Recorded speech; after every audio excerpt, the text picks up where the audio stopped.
This is what spring looks like in the city of Delhi. Pleasant winds, glorious sunshine, and flowers everywhere. Hello and welcome. I'm Sadhika Tiwari, and you're watching Eco India. While the weather seems absolutely perfect right now, it is only a matter of weeks before the heat waves are upon us. And it is not just the city of Delhi, but cities across the world have lost such perfect weather days to extreme temperatures and extreme weather events. And now we're just always hopping from heat waves, droughts, forest fires, to floods, hailstorms and cyclones, and then the cold wave. And the cycle continues. Speaking of cycles, the winter in India officially ended in February, and the Met Department told us that these last winters were unusually warm. And despite overall higher temperatures, the cold wave did not spare us. And while we all felt the chill, some of us were worst hit. Like the urban poor, many of whom are homeless and were forced to stay in such night shelters. My colleague Bahar takes a look at the other things that helped them withstand the winter.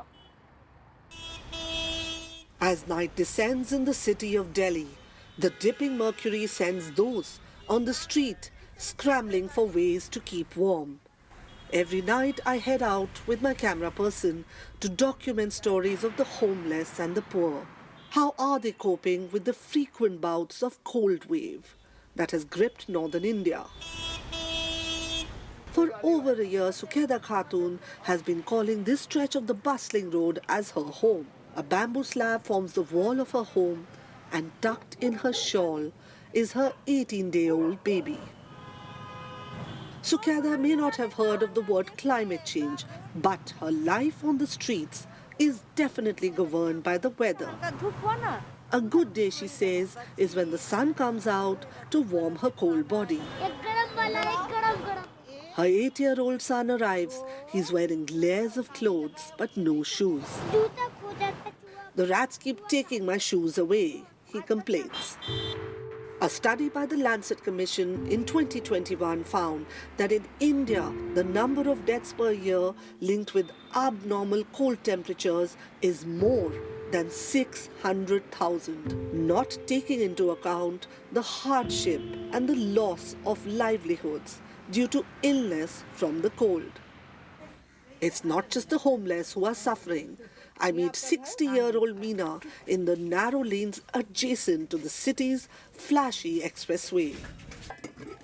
Hundreds like Meena serve the city's elite, cleaning their homes, their hands dipped in cold water all day, to return to their shanty quarters.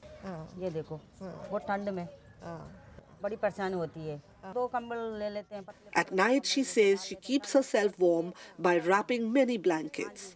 She's too scared to switch on any heating for fear of suffocation or electrocution.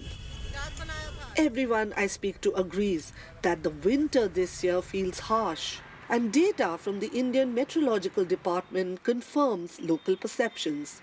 North Indian states like Delhi and Punjab breached the mercury dip frequently in the last decade.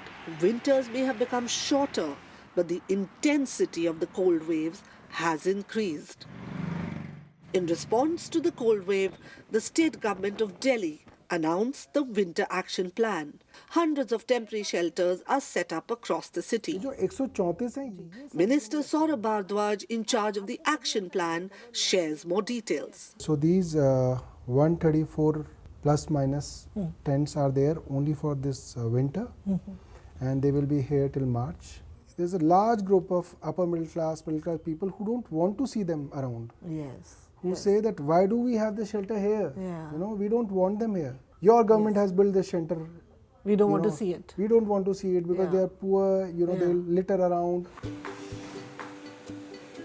In addition to shelter, what the poor need in protection against the cold are hot meals. The Delhi government supports NGOs like Akshay Patra to provide hot meals to the homeless. So it's my day to volunteer here at this center where nearly 20,000 meals are being cooked for the homeless in Delhi. And with rice, next on the menu is the curry. A dash of red chilies and a splash of some green chutney. The entire kitchen now is engulfed with the smell of spices. Delhi we have 4 kitchens. Food prep done, I meet National President of Akshay Patra to understand how the meals are prepared seamlessly in this kitchen. And they don't have shelter, they don't have any house, and they are in this place, and neither do they have a place to cook. So for them, this meal matters a lot. So what we are doing is that we give breakfast, lunch and dinner. The mission may be to eliminate hunger. The organization is also conscious of reducing its carbon footprint.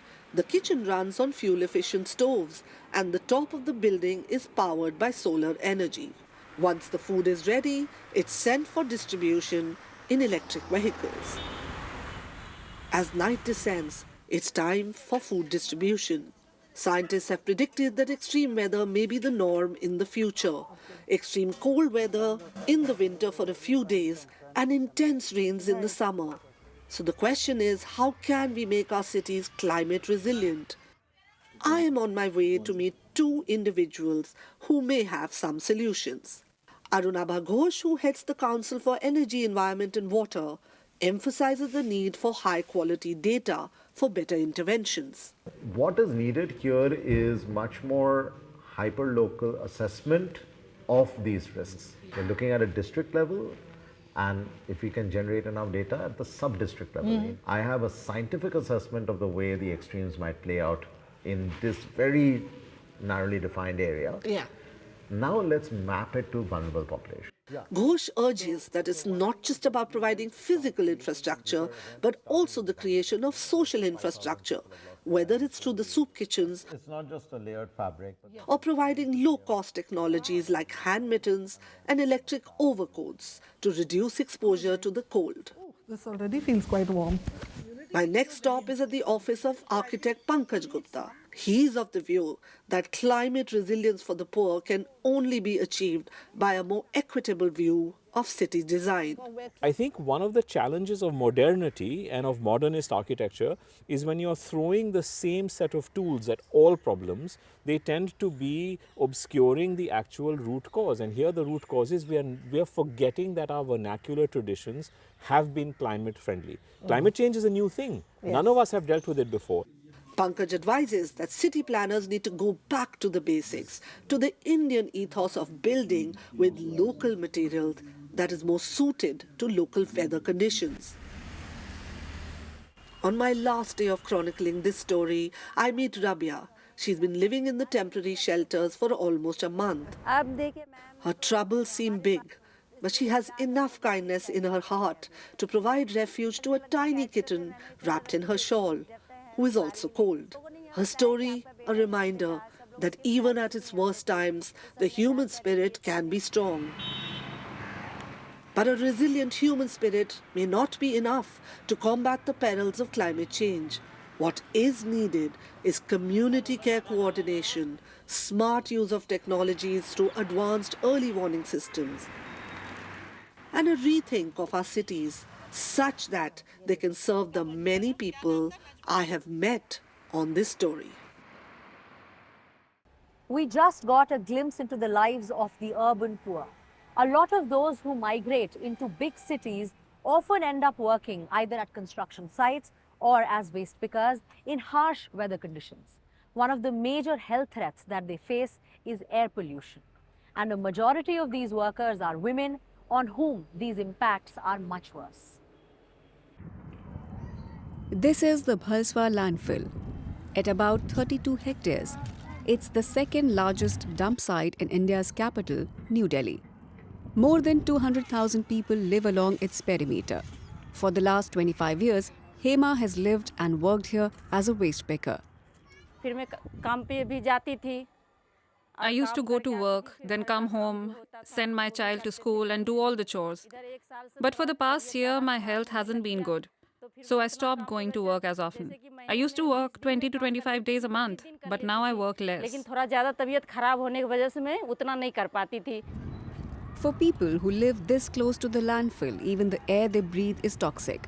In a city that has some of the most polluted air in the world, improper waste disposal makes things much worse. Hema is part of a group of 40 women who have been learning about this issue and the reasons for their health problems. They're planning to reach out to the thousands of other women who do similar work. The group meets regularly with local representatives and conducts public hearings on social, medical, and environmental issues. I think this is extremely important to have this kind of community level engagement, because typically what happens is that people are not aware of the risk. They are unwillingly exposed to high level of air pollution, heat, both outdoor, indoor. So the first step definitely is that creating awareness among them. And some of these awareness programs I am aware of are also providing some individual level strategy to really adapt to the situations. Few people are more aware of the need for these strategies than Ruxana. She grew up in a family of waste pickers and has first-hand experience of the health problems faced by the women, things that researchers have also seen in medical tests. In these PF tests itself, the pulmonary function tests, we found that waste picker women were about 3.6 times more likely to have worsened lung conditions, and Safai Karamcharis were 6 times likely to have worsened lung functions as compared to men. And because they're cooking indoors and they're cooking on biomass fuels, or chulhas as we call it. Ruxana and the team at the Chintan Environmental Action and Research Group have set up air quality monitoring devices across the neighborhood. This helps local women plan their work and daily activities. They avoid working in the waste dump when the monitor flashes red and take precautions like wearing masks even outside of work. Back at home, the women have taken steps to cook with less polluting fuels. The women here use biomass stoves. But when we heard about a government program to provide free gas cylinders, we looked into how to access the scheme. We helped at least 30 to 35 people in the colony obtain gas cylinders. In 2022, the World Air Quality Report ranked Delhi fourth in a list of the world's 50 most polluted cities. Although air pollution affects everyone, workers in the informal sector suffer the most. Major infrastructure projects and construction sites rely on low-paid workers who have little to no protection from pollution on the job. Their homes are also near the construction sites, so they get little respite from the pollution. Pouring cement always created a lot of dust and it affected me. It went into our mouth, but we had no choice. Construction sector workers here are also organizing and retraining to work in safer jobs. Mini Raj took part in an introductory workshop run by an NGO to learn how to use the proper safety equipment. She says it made a difference. I took part in this training for 15 days, where I was taught first and foremost what safety equipment I need to protect my health. The efforts of women like Hema, Ruxar and Mini may be a drop in the ocean, but they hope that over time they will help raise awareness and promote better working conditions for all informal workers in Delhi. As we have seen in this episode so far, extreme temperatures are increasingly becoming a major problem. And this in turn means that now we need more artificial cooling and heating, especially in indoor spaces. The downside to this is any sort of air conditioning or heating usually consumes a lot of fossil fuels, which in turn increases global warming and contributes to more extreme temperatures and extreme weather events. So is there a cleaner way of tackling this problem? Let's find out. Nothing requires more energy worldwide than keeping houses warm and providing heat to industry. Heating accounts for half of the global energy consumption, and 72% of our heating comes from burning fossil fuels. Long story short, to limit global warming, we need to bring heating emissions down. Mannheim is a mid-sized city of about 300,000 inhabitants. It sits directly on Germany's biggest river, the Rhine. And you guessed right, the river plays a key role in this story. The magic is happening in this. The local energy provider is producing electricity and heating through a mix of fossil fuels and cold water. Until today, the region relied heavily on the most climate-harming source for heating, coal. This is Felix Hack. He's energy manager at energy company MVV. The magic machine we're about to show you is his baby.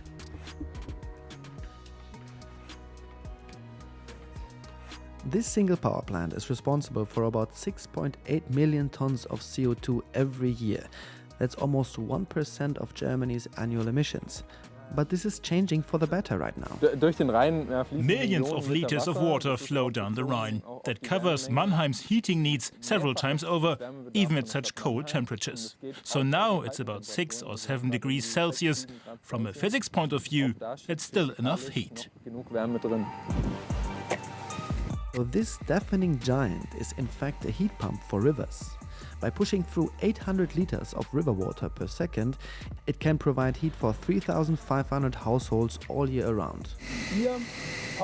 So this is where the Rhine water comes in and goes to the large heat exchanger, the evaporator, where it transfers the heat to the refrigerant.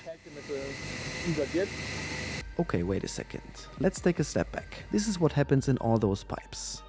The water seems cold to us, but it's easily warm enough to turn a liquid refrigerant into gas, as this can evaporate at extremely low temperatures. The gas expands. An electric pump then compresses this gas. This generates heat.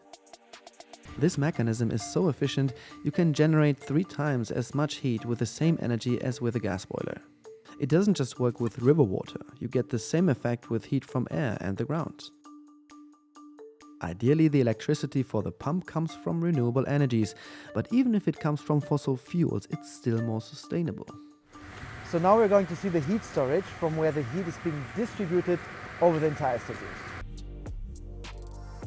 At the moment, by far the largest proportion of this is still heated with coal. Only 3% of the heat comes from the river.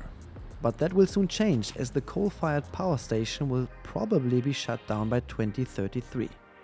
As energy efficient and sustainable a river heat pump is, taking heat from the river means that the water is being discharged 3 degrees colder after the process, with potentially negative impacts on a larger scale. However, due to the small quantities of water being discharged, the temperature in the river only changes by less than 1/10,000th of a degree, according to MVV. But now imagine all along the River Rhine, all the major cities there, wanting to cover their entire heat demand, including industrial plants such as the BASF or Covestro plants along the River Rhine that all use water, that might use water for heat pumps for their processes, and suddenly you get an issue. Another issue are the refrigerants. They can be terrible greenhouse gases. There are alternatives on the market which have less global warming potential, but some have other issues such as being easy to ignite, and manufacturers tend to produce business as usual. In Mannheim, the generated heat is distributed via district heating over and underground. In Germany, around 15% of all buildings are now heated in this way, and most of it could be met by large heat pumps, cutting out coal and gas. They are still a niche, but installations have started to pick up. Heat pumps can extract energy from almost anything. Air, wastewater, steam, and even from the ground. And they don't need to be huge. They can be pretty small too, and be used in almost any residential building, like this one. By 2030, heat pumps could save as many emissions as all cars in Europe produce per year, with smaller units taking a central stage. Especially as heat pumps can also turn from heating into cooling mode and are more energy efficient than classic air conditioners. But there is a catch. Of course, it's the money. Particularly when we're installing our first heat pump, switching from a different heating system is always going to be more expensive as we are right now. Right now in 2024, heat pumps can cost 2 to 4 times more than natural gas boilers. It's a big outlay, especially for low-income families. On the other hand, long-term they could save you money as heat pumps need less energy. In Europe, households currently save on average $900 per year, and in the US $300. But the advantage over fossil fuel heating depends highly on, energy prices. Before the recent energy price crisis, when prices became unpredictable and volatile, on average across Europe, electricity was around 3.3 times more expensive than gas. So you can see if you were having an efficient heat pump, getting a 300%, 400% efficiency, you might be saving some money there. In the UK, where I live, before the price crisis, electricity was 5 times more expensive than gas. So you can see there that you would really struggle to be saving some money. So if heat pumps are more sustainable and economically viable depends highly on your government's energy policies, whether they favor cheap green electricity over fossil fuels. In Mannheim, the prospect of high CO2 taxes, local climate targets and state subsidies for the construction of the plant were decisive in the switch to river heating. Their target is to provide almost 100% clean heat by 2030. The heat pumps won't cover all of that, but will be one important component to eventually shut down the dirty coal power plant behind me in the near future. No matter if small or large scale, heat pumps are more sustainable and can make regions more independent from fossil fuels. Let's head to Italy and look beyond pasta, culture and fashion. The country is increasingly becoming a hotspot for climate change. While nearly 300 extreme weather events were recorded in 2009, in 2019, over 1,600 such events were recorded, which is almost a 5-fold increase in nearly a decade. Last year, the country recorded 2 devastating floods, and these came after a long period of severe drought. And much like India, farmers in Italy are struggling as well. Let's speak to one such farmer to find out more. For Andrea Melandri, the floods last spring were a disaster. His 25-hectare farm was completely submerged. He lost huge parts of his harvest of kiwis, apples and peaches, a loss of more than €500,000, he says. But the catastrophic floods are only one menace. Italy is considered particularly vulnerable to climate change. In recent years, Melandri says he's grappled with drought, hailstones, tornadoes and cold snaps. Before, I was worried about extreme cold. Now I'm more scared of floods. There was uncertainty back then too, but it's nothing compared to this. But it isn't just climate change that played a role in the flooding. Some of the reasons seem to be homemade. Emilia-Romagna is one of Italy's most fragile regions when it comes to floods and landslides, mainly because of years of unchecked construction in the alluvial plains, sealing entire areas already prone to flooding. Over 200,000 hectares of land have been paved over, encroaching upon forests. Rivers are squeezed into ever higher and narrow banks to give space to houses, industries, and agriculture. We need to reverse this approach. 6 years ago, the regional government passed an ambitious zero land consumption bill, but it was never implemented, Bolini says. High-risk flood areas have long been well mapped. Blue lines clearly indicate where nothing should be built, but they kept being ignored. When I worked in the local administration, councillors sometimes came and asked me to move the line, to allow their friends and such to build. This is the problem. When politics does things like that, it's not looking out for the public interest or the interest of future generations. Non tutela l'interesse pubblico, non tutela l'interesse delle future generazioni.